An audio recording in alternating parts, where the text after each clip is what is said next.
Very good morning, everyone. Welcome to session 4 of this workshop. Thank you for joining in on a Saturday morning. Excuse me for my voice. My nose has been running since morning. So if there's any clarity, any issues with regard to clarity that you might want to have raised, you can always feel free to unmute and ask me, and I shall clarify the same for you. Today's class will be a little intense because we'll be covering a lot of concepts and there might be a lot of terms that you might not be familiar with. So if in case at any point in time you have any doubt, please feel free to unmute and ask me. That said, let's get started. So today we shall be looking at structuring M&A transactions.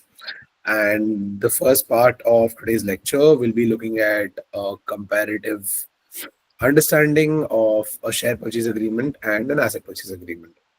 So before we get into the differentiation and understanding of what each of these agreements entail, let's look at what these broadly mean. So let's start with share purchase agreement.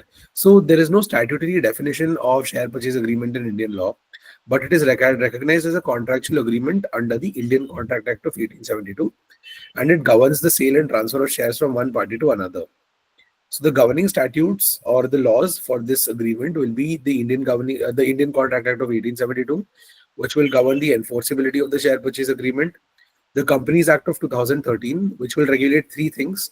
First, the manner of transfer of shares under Section 56, the board and shareholder approvals, respectively under Section 42, 62, 110, etc., and restrictions on transfer of shares under the Articles of Association.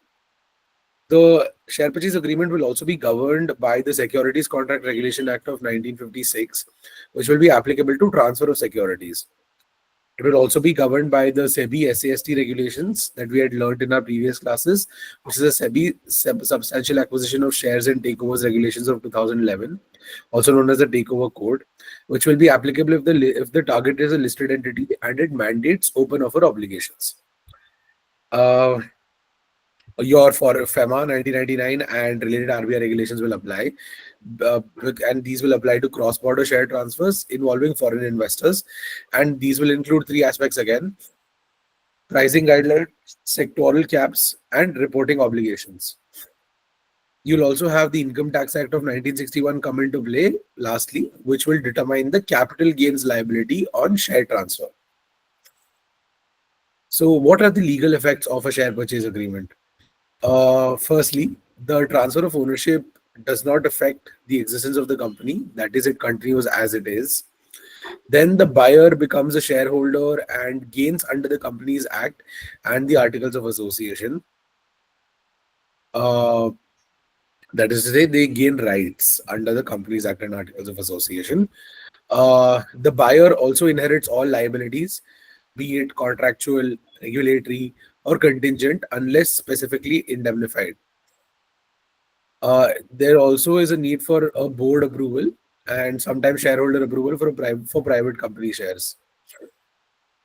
So, what are exactly the clauses in a share purchase agreement?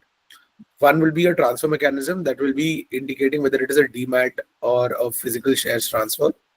I'm sorry, that is to say whether these shares are demat, that is digital, or physical shares. Second would be your representations and warranties that will indicate corporate existence and also provide for no undisclosed liabilities. You will then have indemnities, followed by conditions precedent like regulatory approvals. And then, of course, your governing law and dispute resolution and your non-compete and confidentiality clauses. We then come to a broad understanding of what an asset purchase agreement is. So an asset purchase agreement, like a share purchase agreement, is not defined under any Indian law, but it is recognized as a contractual framework for sale of specified assets or liabilities uh, under the Indian Contract Act of 1872. It is governed by the Indian Contract Act of 1872.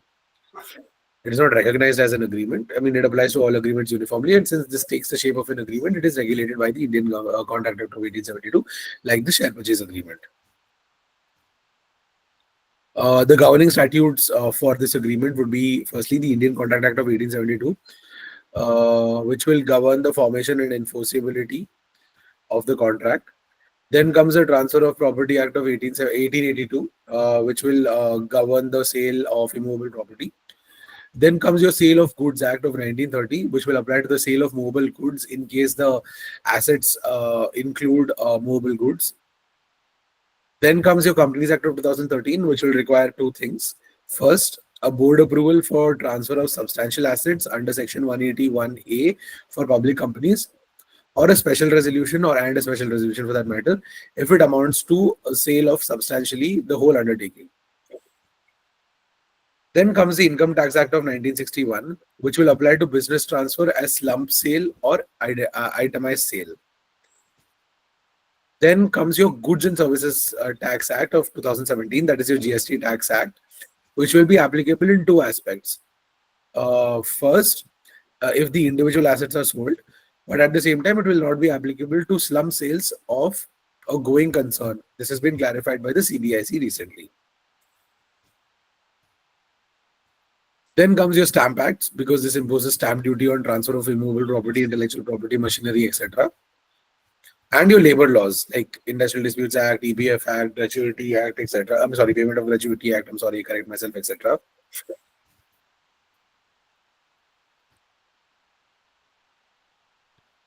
These will come into place where employees are transferred with the business obligations under Section I think 25 FF of the Industrial Disputes Act of 1947.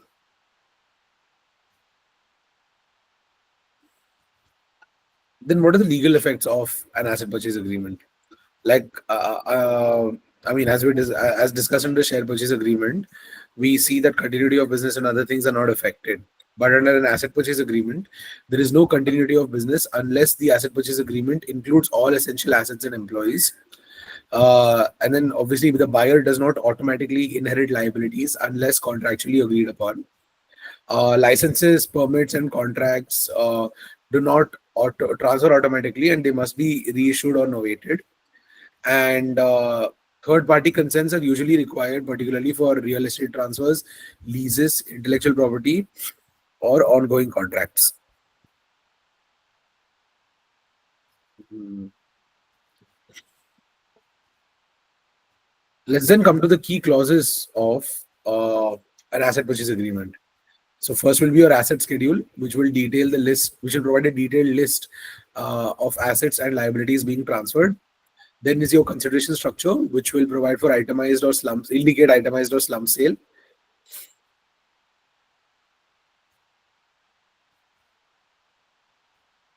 Then comes your conditions precedent, which will uh, be things like consents, regulatory approvals, etc. Then comes your title and possession warranties, indemnification for prior liabilities, and employee transition clauses. And of course, lastly, your dispute resolution and governing law. So let's then look at a comparative legal consequence, right?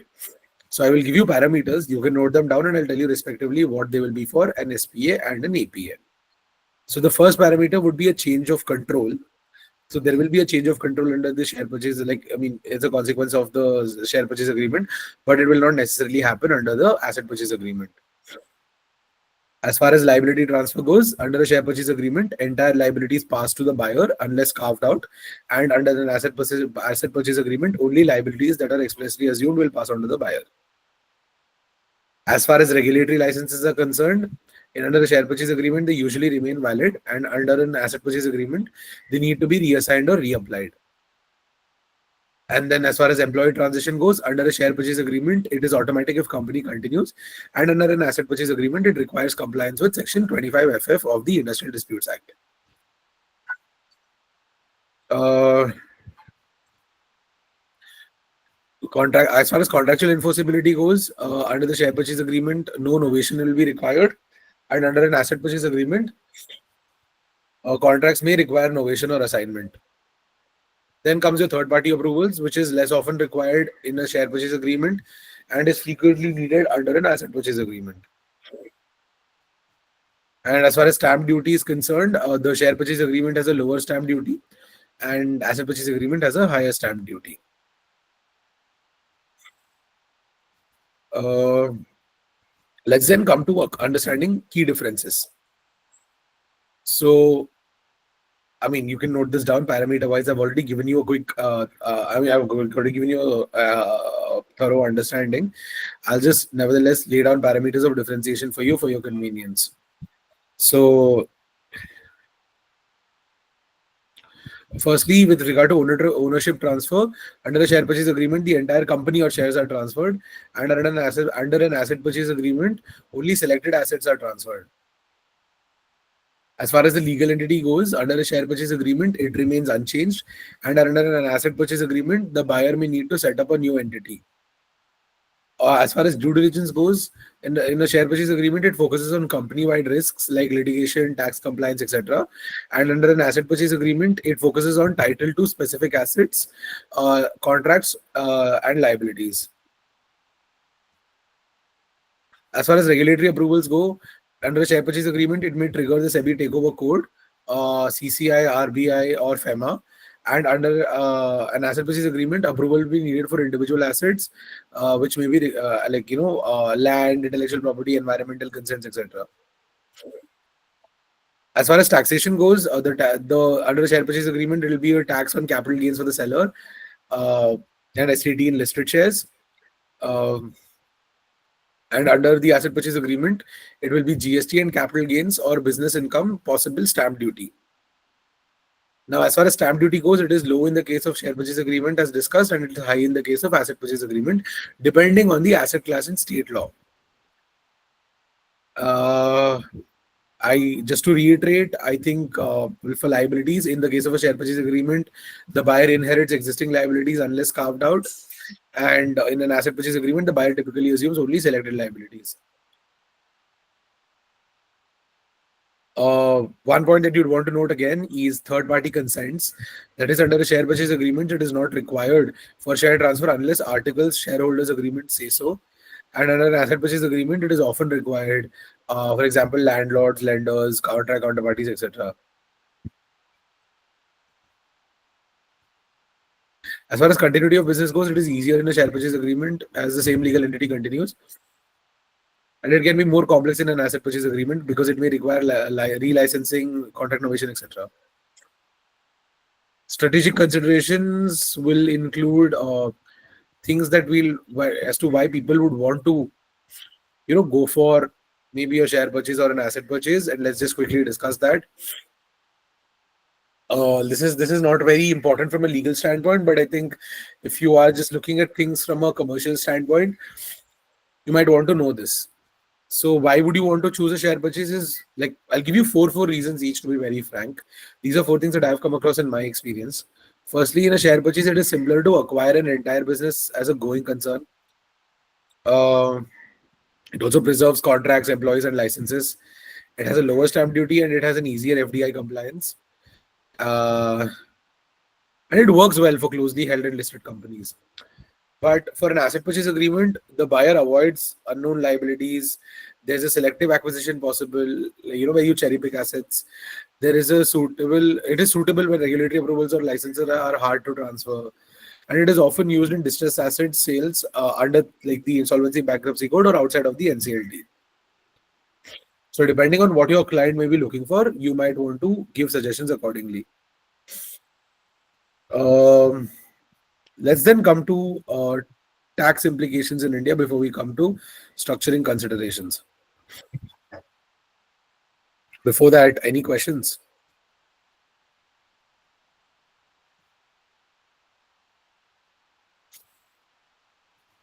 Okay, I take that as none. Let's move on. So there are tax implications in India that we want to see. So under a share purchase agreement, as we had discussed in our previous classes, the seller is subject to capital, like our first class, in fact. A seller is subject to capital gains tax for a short term or for a long term. The buyer has no depreciation benefit and cost of shares becomes capital asset. The stamp duty is nominal or nil for unlisted shares. And I think for demat shares, it is 0.015%. But yeah, for nominal or nil, for that aspect of nominal of being nominal or nil for unlisted shares, it depends on the law in each state. As far as asset purchase agreements go, the seller will have a capital gains or business income. The buyer can claim depreciation or on acquired assets. GST is not applicable in case of slum sale as a going concern as per the CBIC circular. applicable on itemized sales, but GST is applicable on itemized sales. And stamp duty varies by asset type and state, and it can be significant for land or buildings. So then comes quickly regulatory and compliance issues. Under a share purchase agreement, from the perspective of RBI and FEMA, you might want to look at pricing guidelines and sectoral caps for FDI. Under SEBI, you might want to see an open offer that can be triggered under the SEBI takeover code. Under the Companies Act, you might want to see board or shareholder approval, especially if control changes. And then under an asset purchase agreement, you might want to see environmental clearances, which are often not transferable. You might want to see licenses and permits, which must be reapplied or reassigned. I'm sorry, assigned.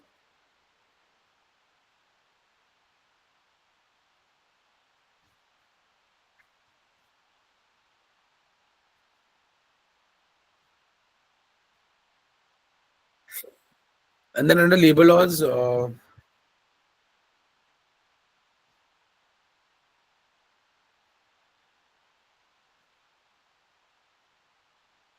again, you'll have to see section 20. I'm sorry, excuse me. My nose is running a little. Please give me 1 minute.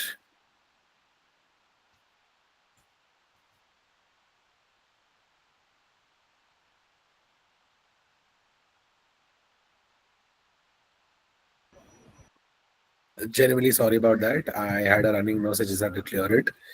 Um, Coming back to what I was saying, for labor laws under asset purchase, Section 25 FF or Industrial Disputes Act of 1947 applies, and continuity of employment must be ensured, or compensation should be paid. That is, I think Section 25 FF is a retrenchment compensation. So that lays down the conditions and the basis which should be followed while undertaking retrenchment compensation. Like whether you should ensure continuity of employment or pay retrenchment compensation or both, and in what specific and peculiar circumstances. So that's what Section 25 F provides. Or you might want to see Section 25 F, Section 25 FF, and Section 25 FFF. All of these are relevant. Let's then look at a very special case of slump sale. So under the Income Tax Act of 1961, a slump sale is the sale of a business undertaking for a lump sum without assigning individual values to assets and liabilities. And it is treated as a single transaction for tax purposes and is generally exempted from GST. Let's then come to the second part of today's lecture very quickly, which is structuring considerations, cash, stock, and LBOs. But before I do that, okay, no, that's fine. Let's just come to this.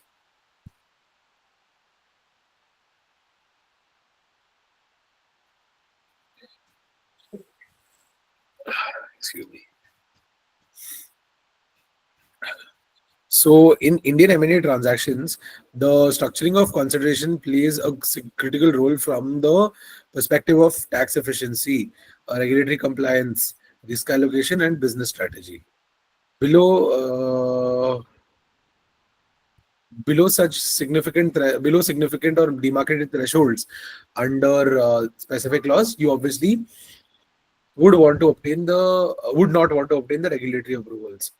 So these are such we shall be looking at many of such other considerations, which you might see before you in the slide as well, which will mostly be cash considerations, stock considerations, and leverage buyouts. So let's first start with cash considerations. So share purchase agreements is what we'll start with. So share purchase agreement cash consideration is most common in India, particularly in private M&A deals. And the buyer pays a fixed cash amount to acquire shares. And if a foreign buyer is involved, FEMA pricing guidelines apply. But RBI requires reporting via the forms that I had mentioned to you in one of our previous classes, which is the FCTRS for transfer of shares and the FCGPR for fresh allotment. There are also tax implications. That is, as discussed, seller is liable to pay capital gains tax, and long-term gains tax or listed shares is after 1 year, and it is 10% for amounts above 1 lakh. Long-term capital gains or on unlisted shares is after 2 years, and it is 20% with indexation. Short-term capital gains tax, on the other hand, is as per slab or 15%. So the buyer typically does not get a step up in the cost base of underlying assets. Coming to the asset purchase agreement cash consideration, understand that cash is paid for the transfer of specified assets or undertakings, and tax treatment depends on whether it's an itemized sale or slump sale as discussed. So if it is a slump sale under Section 50B of the Income Tax Act, it is treated as a transfer of a going concern taxed on a net worth basis. Uh, Also understand that as far as itemized sales go, each asset tax is taxed individually, and depreciation clawback may apply. As far as GST goes, it is exempted if transfer qualifies as a going concern. Otherwise, GST is levied on each asset at applicable rates. Now looking at stamp duty specifically, it is levied at state-specific states rates as discussed on immovable assets, intellectual property, etc. The second part of consideration is stock or equity transactions. Under share purchase, we call them equity swaps. So understand that buyer offers its own shares, stock consideration instead of cash to the other seller, to the seller, sorry, or like sellers as maybe. So it is common in strategic acquisitions where synergy and long-term integration are goals. And the regulatory approvals would be FEMA firstly, which will restrict certain foreign equity swaps because pricing and sectoral caps should be respected. And the SEBI ICDR regulations apply in case of listed transactions. As far as the tax impact goes, it is treated as a transfer of capital asset and it is taxed based on fair market value of shares received. And for the buyer, no depreciation benefits. That like the tax base is the FMV of shares issued. As far as the asset purchase equity consideration goes, understand that firstly it is rare in India, and second it may be structured via on a twofold basis. The issue of shares by buyer's company to the seller as consideration, and reverse merger structures in strategic combinations. But it is complex because of valuation reasons, shareholder approvals under Section 62 of the Companies Act, and compliance with SEBI, FEMA, and income tax rules. Then comes our third concept, which is leverage buyouts. So, firstly, it is a concept in Indian context where you have to understand that a leverage buyout involves acquiring a company primarily through debt financing with the target's assets or cash flows used as collateral. It is more common in private equity and venture capital deals or distressed asset acquisitions. Understand that there are also legal feasibility and restrictions that come with this because India does not expressly prohibit leverage buyouts, but there are indirect restrictions. Let me list them out to you. Firstly, under Section 67 of the Companies Act of 2013, there is a prohibition on a public company from giving loans or financial assistance for purchase of its own shares. Under Section 186 further, there's a limitation imposed on intercorporate loans and investments. I think we've discussed this in the previous class. Then comes your RBI regulations, which wherein NBFCs or banks financing a leverage buyout must comply with exposure norms. And lastly, listed companies face restrictions under SEBI takeover code if the public offer is triggered. If a public offer is triggered, that is to say. Sorry.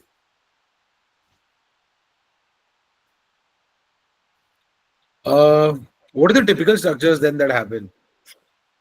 So an acquisition SPV is created ideally, which is funded through a mix of debt from financial institutions and equity from private equity or strategic investors.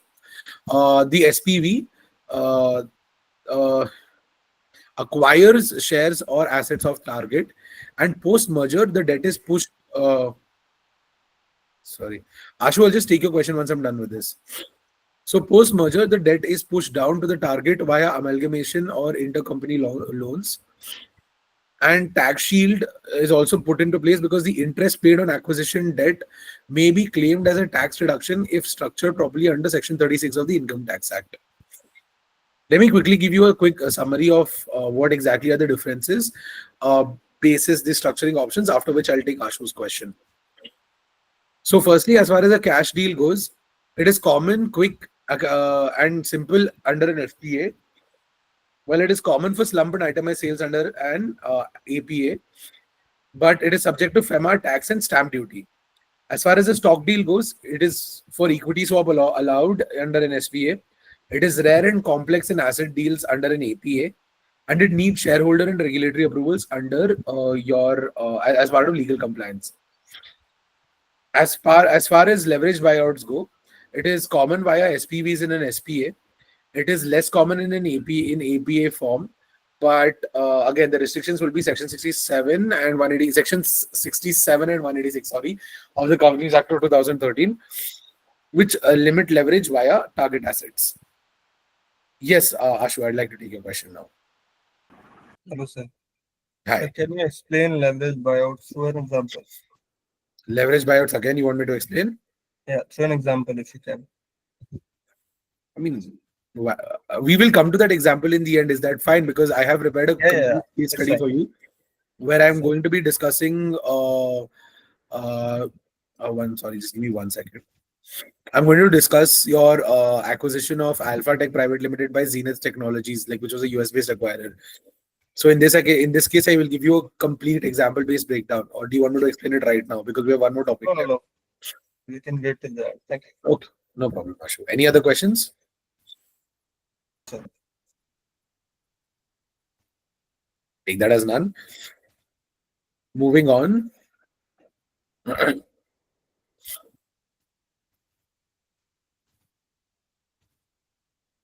So we then come to our next topic, which are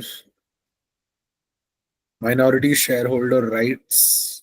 I'm sorry, minority shareholders rights and buyouts in India, or obviously exit rights. So minority shareholders are defined as those holding less than 50% of a company's equity who enjoy various statutory, contractual, and equitable protections under Indian law.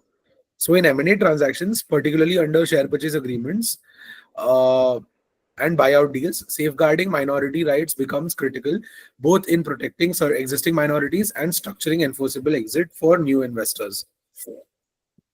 So, what are the statutory rights that they have? Firstly, they have protection against oppression and mismanagement. For that, you have sections 241 to 244 of the Companies Act of 2013, under which minority shareholders holding at least 10% of share capital or 100 members, whichever is lower, can approach the NCLT in cases of oppression or mismanagement. The NCLT can grant remedies,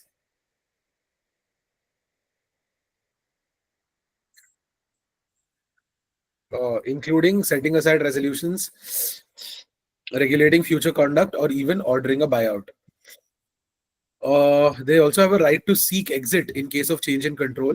Because in closely held companies, minority investors often seek contractual protection against change in control or promoter exit and dilution of shareholding below agreed thresholds.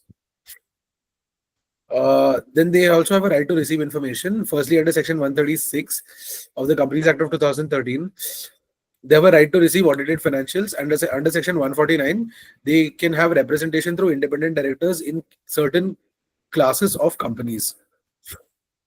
They also have contractual rights in shareholders and share purchase agreements, which we shall be looking at now. So M&A transactions in India typically embed investor protection mechanisms through bespoke clauses in SPAs and SHAs.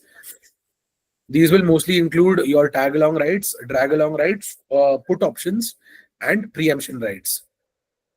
Coming to tag along rights, these allow minority shareholders to exit alongside majority shareholders if the majority shareholders sells its stake to a third party.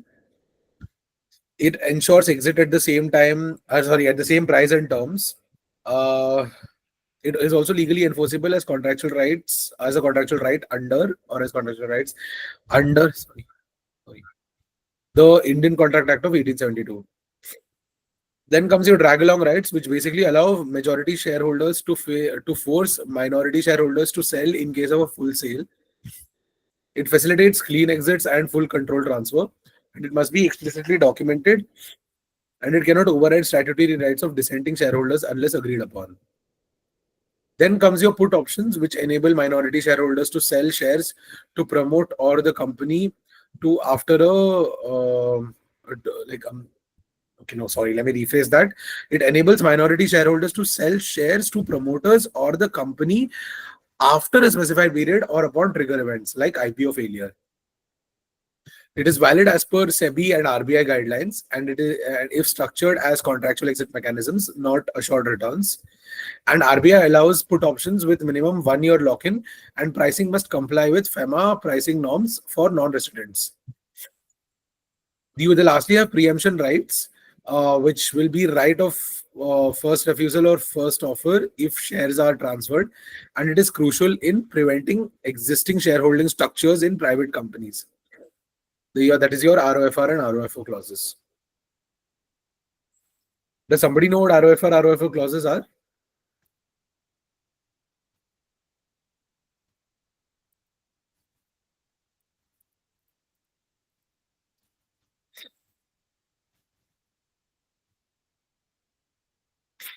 Come on, anybody? I will obviously give you the answer if you're not aware. Adi, I don't want you to raise your hands. Your thumbs up is not going to help me. I'm asking you a question. I'm not asking you if there are any doubts. I'm asking you, does anyone know what ROFO, ROFR clauses are? It shows that you're not paying attention. So the right of it's just a hunch. The right of first refusal. If I I gave you a full form. Yash, I'm asking you, do you know what they are? Okay, I'll give you the answer. So an ROFO clause, okay, okay, Adi. An ROFO clause gives a party, usually the recipient of a confidential information or a minority shareholder, the first opportunity to make an offer if the disclosing party or another party decides to sell an asset, shares, or business interest. Now, the seller must first offer the asset to the holder of the ROFO before offering it to third parties. And if the holder declines, the seller is free to negotiate with third parties, often under the same or better terms. As far as the ROFR clause goes, it gives a party the right to match an offer received by the other party from a third party before that offer can be accepted. So it is basically triggered after a third party offer is made, and the holder has the right to match the offer to prevent the deal from proceeding with a third party. Is this clear to everyone? This is clear to everyone? Does anyone want me to repeat it?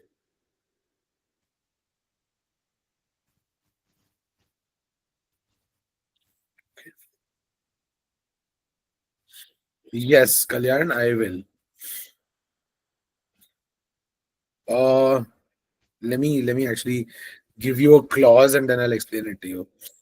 So, like, let's say an ROF,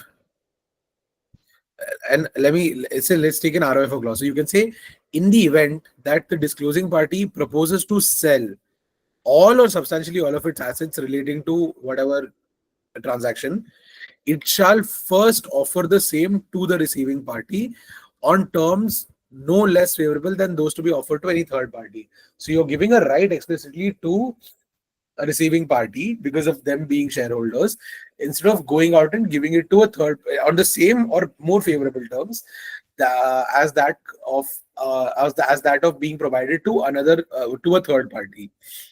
So that is a right of first offer. You're giving the first priority to, I mean, the receiving party, which in most cases is your shareholder. As far as ROFR clause goes, you would say if the disclosing party receives a bona fide third party offer to acquire the, if we say, confidential technology disclosed here under, it shall promptly notify the receiving party, who shall have the right to match such offer within X days. So what the situation would be is, now here you have given out, you have like publicly advertised sale, and people have now offered to purchase the same, and you have received offer of certain conditions, with certain conditions, like monetary amount of so and so, and purchase of some or all part of it, of whatever you offered. Now what you would do is, instead of you providing the terms to the third to your receiving party shareholder, you would ask that person to match that offer, and then you would give them priority as opposed to the third party. This is an ROFR clause. Does that help, Kalyan?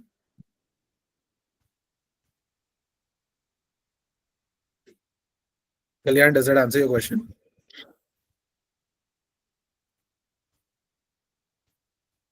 Am I audible? Okay, yeah, it does. Thanks. Okay, let's come back to our third topic, which is then the third part of the third topic is SEBI mandated rights for listed companies. The first aspect of this is exit offers in case of takeovers. So, under the SEBI SAST regulations, acquirers crossing 25% threshold must make mandatory open offer to public shareholders for at least 26% of additional equity. And it is always ensured that minority shareholders are offered an exit in case of change in control. Now, as far as delisting regulations go, if a company seeks delisting, it must follow the reverse book building mechanism where the exit price is determined by minority shareholders. Let's lastly come to buyouts before I proceed with the example. So, firstly, in case of complete buyouts, it involves the acquirer buying 100% equity, often in private equity or strategic exits, and drag along or waiver of dissent rights are used to enforce clean exits. In case of squeeze out or residual shareholders, uh, Section 236 of the Companies Act of 2013 enables majority, that is 90% or more, to compulsorily buy out minority shareholders, and a fair price must be determined by a registered valuer. It also is triggered in mergers, restructuring, or after voluntary acquisition of majority. Then comes your use of SPVs for clean ownership transfer. If an acquirer uses an SPV to acquire majority stake and, and subsequently amalgamates target, forcing, I'm sorry, let me rephrase this. If an acquirer uses an SPV to acquire majority stake and subsequently amalgamates the target, it forces a share swap or cash exit for minorities. Sorry, please excuse me. I might have to take that call. Please give me a minute.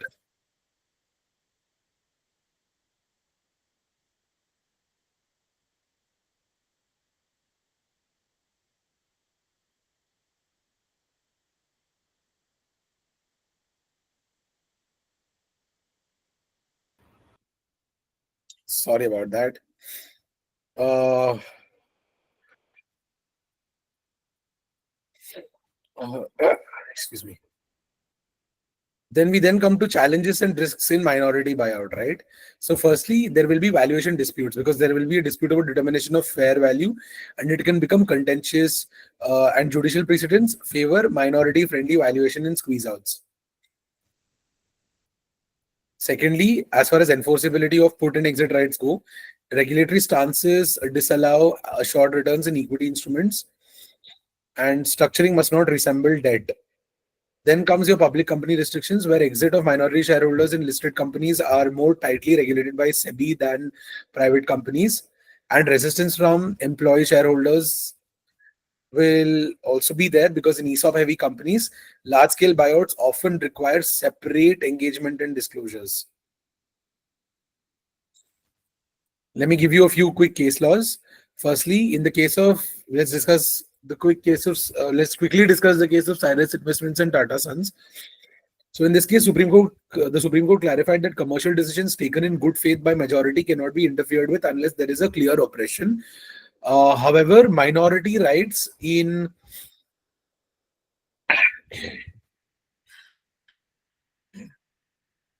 quasi partnership companies must be protected under equitable principles. Then is the case of Mihir H. Mafatlal versus Mafatlal Industries, in which the Supreme Court held that minority objections in mergers must be respected if the scheme is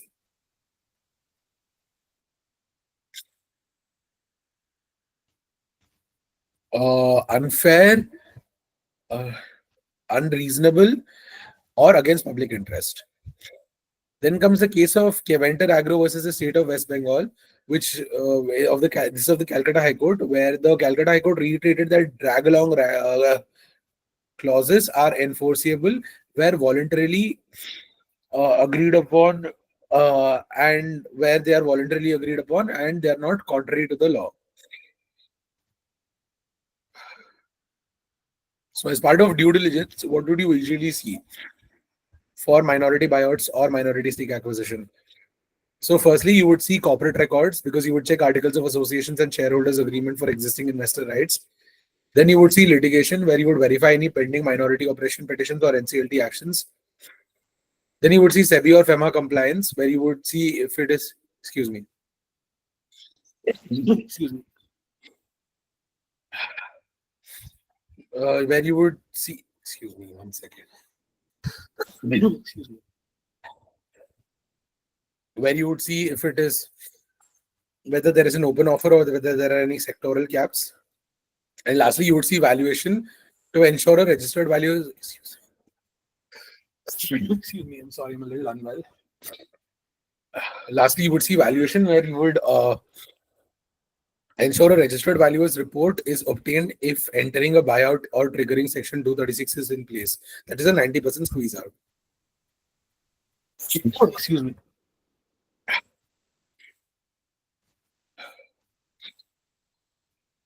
Then comes your key contractual clauses to negotiate. Your first is your minority protection clauses. So you would have clauses on information rights, which will basically be access to audited financials, board minutes, quarterly updates, etc. You would then have board or seat or observer rights, particularly in case of strategic investors. You would then have veto rights, which will include rights on key decisions like issue on new issue, like which are basically for reserved matters. On matters like issue, which include matters like, sorry, issue of new securities, debt above a threshold, M&A or sale of assets, change in shareholding, or appointment or removal of key management.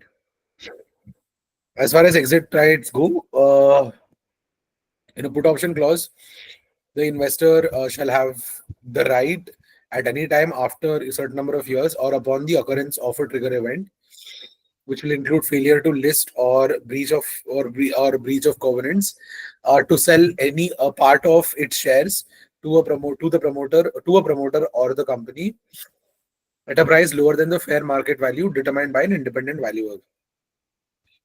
As far as tag along rights go, if any promoter or majority shareholder proposes to transfer more than 25% of the shareholding to a third party, the investor shall have the right, but not obligation, to sell its shareholding to such third party on the same terms and conditions. As far as drag along rights go, if majority shareholders holding not less than 75% of equity propose to sell their shares to a third party, they may require the minority shareholders to sell their shares on the same terms, provided that the transaction is for full control, the price is not lower than the FMV, that is the fair market value, and a written notice is provided in advance. So what will hence be structuring considerations, right?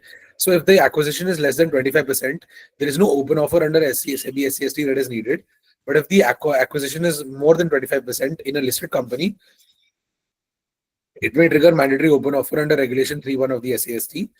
Uh, if there is a cross-border or acquisition, then you must ensure that there is FEMA compliance, and put options must provide assured returns. Must not provide assured returns. I'm sorry, correct my mistake.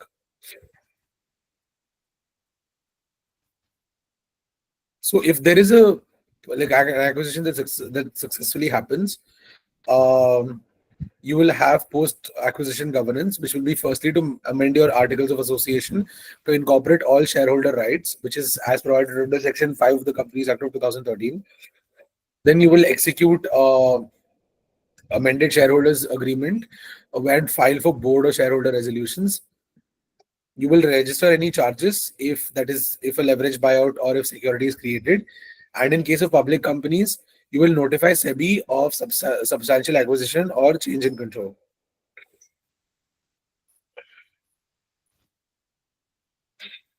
So, as like just to give you a few quick case laws, I think apart from the case of Keventer Agro versus the WBIDC, which I have mentioned to you, wherein drag along rights and drag along rights were held to be legally valid, or the uh, you have the case of IDFC versus SEBI, which is basically a sad ruling, wherein it was held that put options are enforceable if structured without assured returns, provided there is no minimum guaranteed return. Then you have an SHA and AOA conflict, which particularly says as provide. I mean, which was particularly discussed by the court in Vodafone versus Union of India, when it was held that SHA clauses must be incorporated into the articles for enforceability against the company. That said, let's quickly come to the case study. But before that, are there any questions?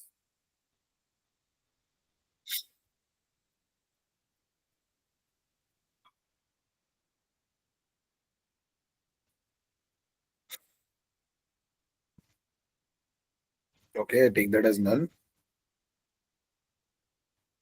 Let's go on to the case study then. So this is the case of acquisition of Alpha Tech Private Limited by Zenith Technologies Incorporation, which was a US-based acquirer. Now listen carefully, okay? So Zenith Technologies Inc. Uh, take it as an example, intends to acquire Alpha Tech Private Limited, which is an Indian technology company with significant tangible IP assets and research and development staff. Excuse me. Now let's say that the acquisition is valuated at 200 crores and the target company has accumulated tax losses, ongoing customer contracts, and certain litigation issues tied to its past directors. The first step that you will undertake is considering strategic options, which is you would either consider a share purchase agreement, excuse me, where Zenith buys 100% of shares from existing shareholders of Alpha Tech, or second, you would consider an asset purchase agreement wherein Zenith incorporates a new Indian subsidiary. Like, I mean, you might want to name it whatever, but for the sake of creativity, I have named it as New Co India.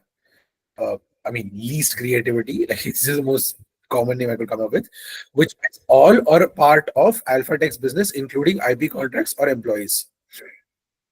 Oh, is it not visible? I'm so sorry. No, so it's not visible. Yeah. Is it visible now? Yes, yes, it's visible now.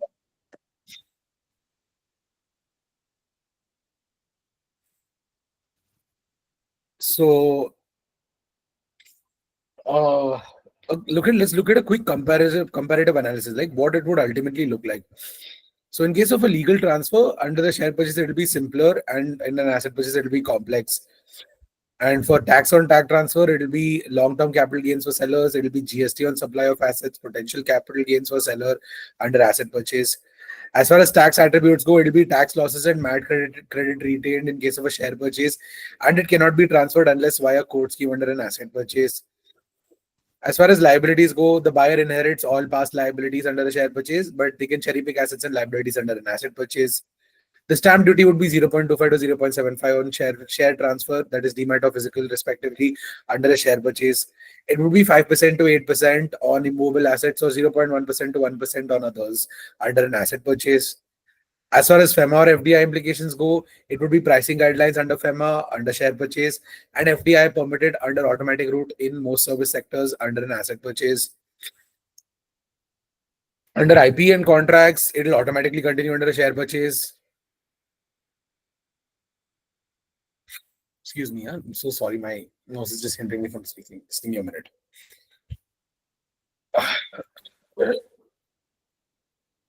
And it must be assigned, and some may require novation under an asset purchase.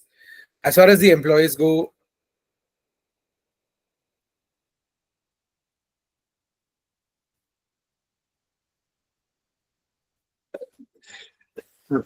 excuse me, it will be an automatic transfer under share purchase, and it must be rehired or transferred by agreement under an asset purchase. As far as a decision to go, I think a share purchase route will be better because A, you will have retention of tax attributes, because if you have 40 crore of unabsorbed business losses and 8 crore MAT credit, the SPA allows continuity of these benefits. And you'll also have customer and vendor contracts because share acquisition avoids renegotiation for that matter, or novation. You'd also avoid high stamp duty because asset transfer would attract higher stamp duty state-wise if spoken, especially on IP and real estate, since we said that Alpha Tech has significant intangible IP assets and research and development staff. You would also avoid GST because asset sale would attract 18% GST on intellectual property and business rights or business assets unless it is structured as a slump sale. There's also regulatory simplicity. in a share purchase because as FDI is permitted because FDI is permitted under the automatic route in IT services. Share transfer only needed compliance with pricing and reporting, and you just have to submit FCTRS filing via the RBI FIRMS portal. And now I think they have the Prava portal, if I'm not wrong. I was like, now I think that's active. Before that, it was the RBI FIRMS portal.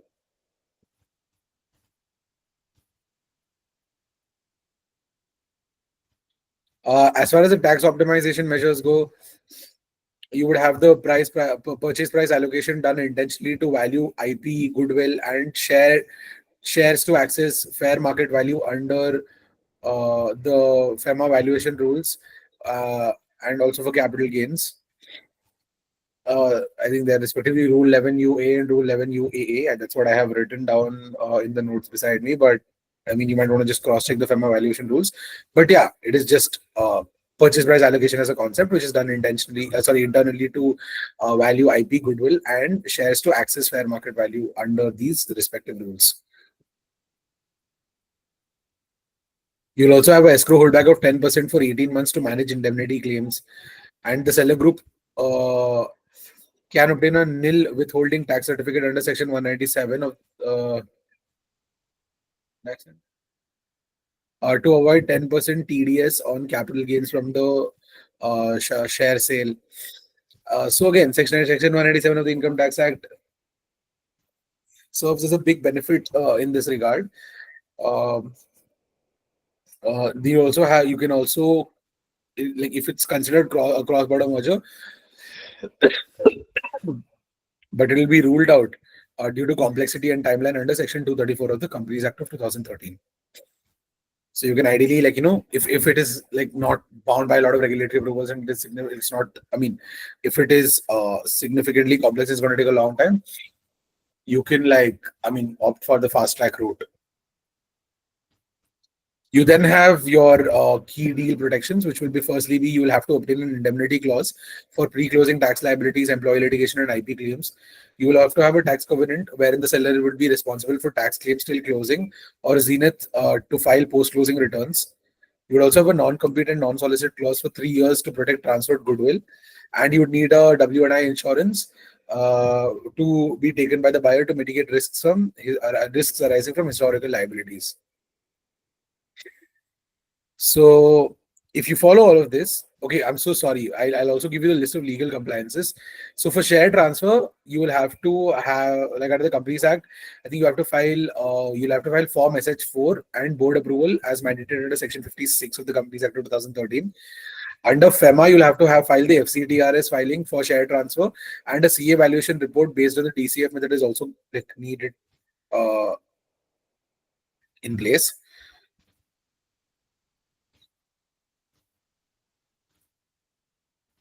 Then comes your Income Tax Act, wherein long-term capital gains will be taxed under Section 112(1)(c) of the Income Tax Act. Then your GST Act will come into place, will not come into place, I'm sorry, because it will not be applicable as shares are securities and are hence excluded under Section 252 of the GST Act. And then you'll also not need any fresh employment agreements, but change in control intimation will be issued under labor laws.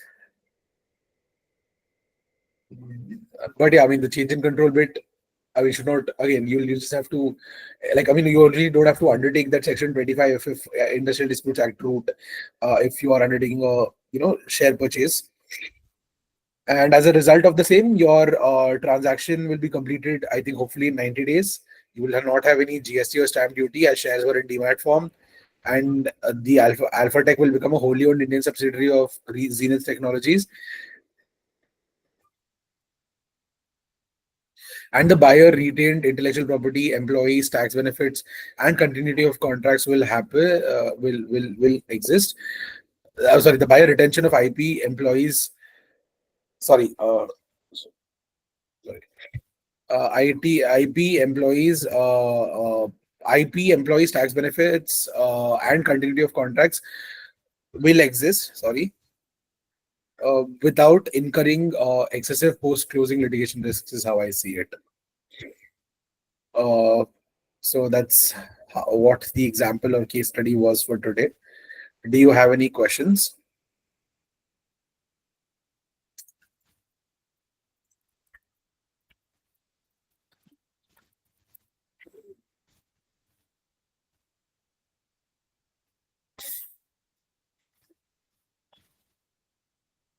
Okay, I think I'll just take a minute more to just answer.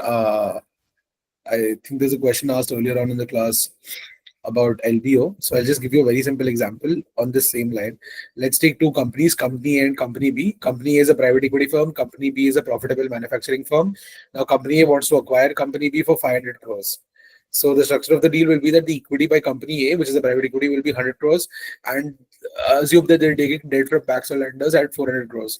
So Company A will use only 100 crores of its own money, but will borrow the remaining 400 crores uh, to finance the acquisition and hence a leveraged buyout. So post acquisition, the excuse me, the debt is placed on Company B's balance sheet and not on Company A's. And Company B's cash flows are used to repay the debt over time. And after like 5 years, the private equity firm sells Company B for 800 crores.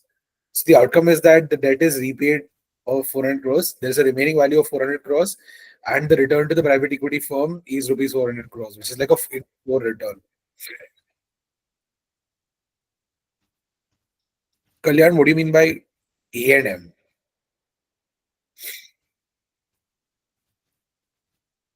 I don't know the abbreviation A&M. You have to clarify that for me. But just to finish this example off, before I move on to Kalyan's question, you understand that there's a high leverage 80% of purchase funded by debt. There's a risk to lenders, which is repaid from targets future profits. There is an upside to buyer because gains are magnified if company value increases. And it is common in private equity deals. Uh, Kalyan, what do you mean by A&M? I'm not getting your question. Can you unmute and speak? What do you mean by consideration to go for A&M? Asset and management. Kalyan, can you unmute? Asset and management is not a transaction. It's not a process.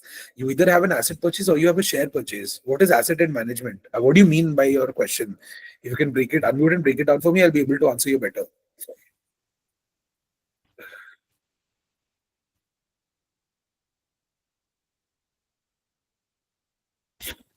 Oh, acquisition M&A. Okay.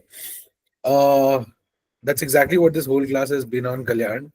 I don't know if you were paying attention or not, but yeah, you've just basically asked me the whole class in a brief.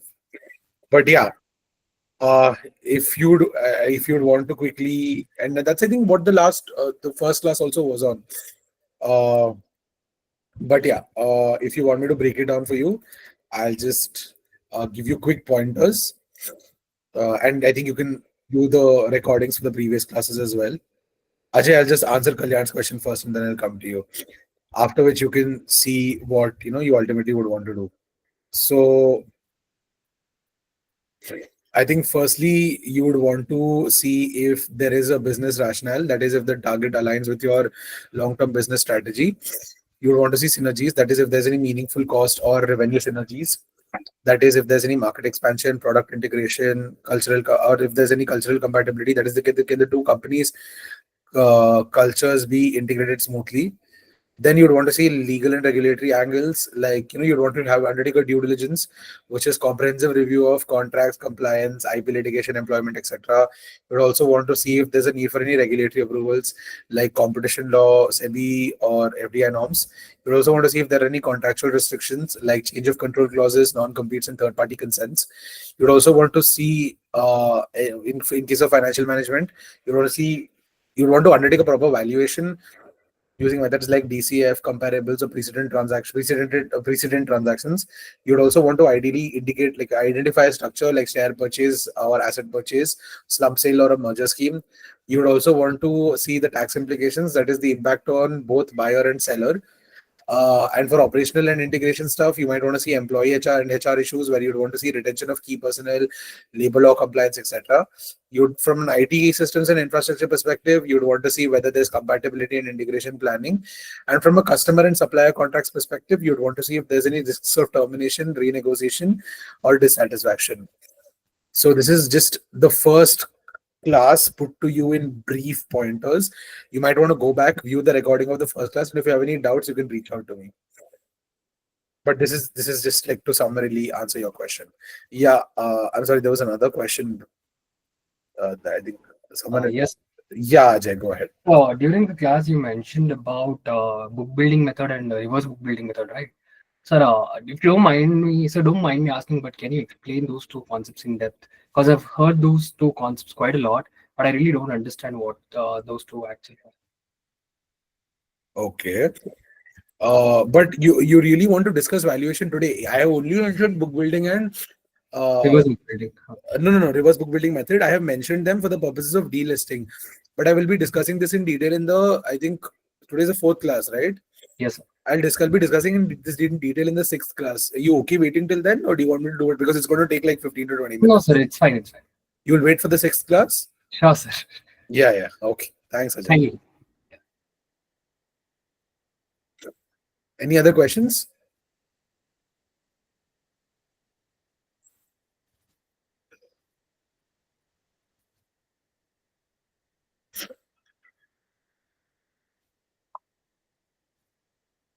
Okay, over to you, representative of Legal Specs. I don't think there are any other questions. All right, sir. Thank you so much. It was a really insightful session. To the participants who have joined, I've shared a Google form. Please fill that out before you start leaving. And Tejas sir has in the previous sessions shared his contact details. If you have any doubts which you're not comfortable asking in the meeting, you're always free to reach out to him or even one of us in Legal Specs, and we can forward your question to sir and he can take it up in the next class. If there is, sir, do you have anything else to say? No, I don't. Thank you so much. Thank you, sir. Okay. So yes, that is about it. Please fill out the form before you go. It is going to act as a, I can see only 2 responses as of now. Please fill it out before you start leaving. Right. Thank you so much, sir. Thank you, everybody else. All right. Thank you, everyone. Have a good weekend.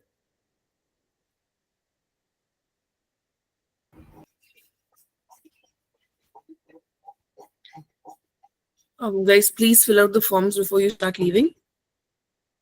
The form before you start leaving. Okay. Excuse me, ma'am.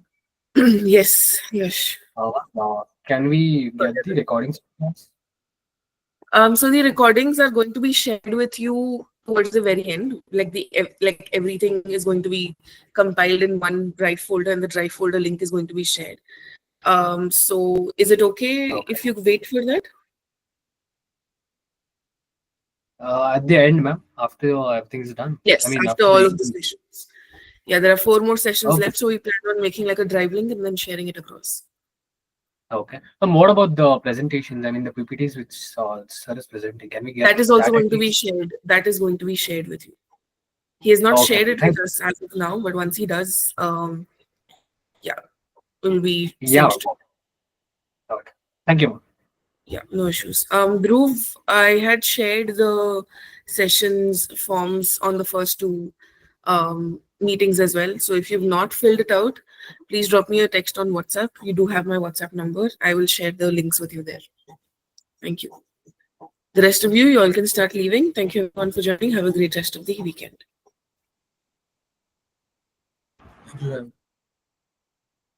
Thank you, Ashu.